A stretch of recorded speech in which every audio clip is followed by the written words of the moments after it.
Gavin Rasmussen.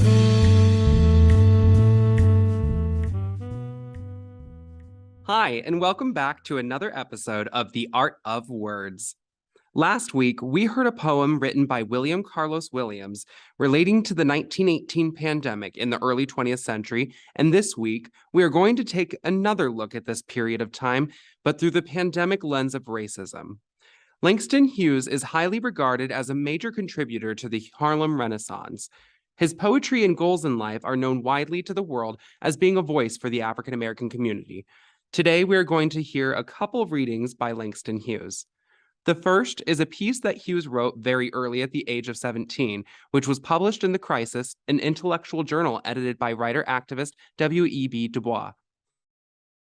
This is The Negro Speaks of Rivers, one of my earliest poems, written in 1920, just after I came out of high school. The way this poem came to be written was that I was going to Mexico to visit my father, who lived in Mexico City, and on the train going across the Mississippi River, just outside St. Louis, I looked out the window and I saw this great muddy river flowing down toward the heart of the South, and I began to think about what this river meant to the Negro people, how, in a sense, our history was linked to this river, how in slavery time my grandmother told me that to be sold down the Mississippi was one of the worst things that could happen to a Negro slave. And then I remembered that I'd read about Abraham Lincoln going down the Mississippi as a young man, and he went on a raft to New Orleans, and he saw human beings bought and sold in the slave market there, and he was so horrified by this that he never forgot it. And many years later, of course, we know that it was Lincoln who signed the Emancipation Proclamation.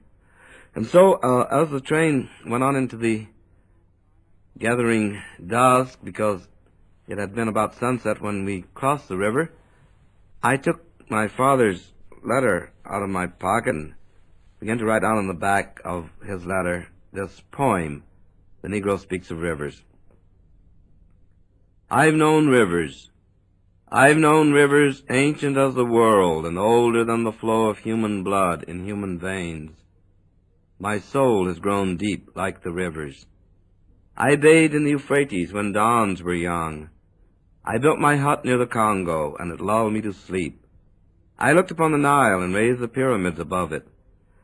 I heard the singing of the Mississippi when Abe Lincoln went down to New Orleans, and I've seen its muddy bosom turn all golden in the sunset.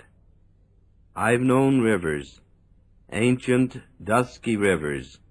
My soul has grown deep like the rivers. I too sing America. I am the darker brother. They send me to eat in the kitchen when company comes, but I laugh and eat well and grow strong. Tomorrow I'll be at the table when company comes.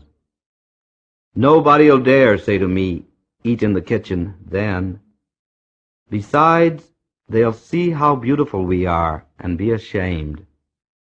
I too am America. Thank you for watching, and we just want to remind you to be sure to get vaccinated as we're heading into the school year. I'm your host, Gavin Rasmussen, and tune in next week for another episode of The Art of Words.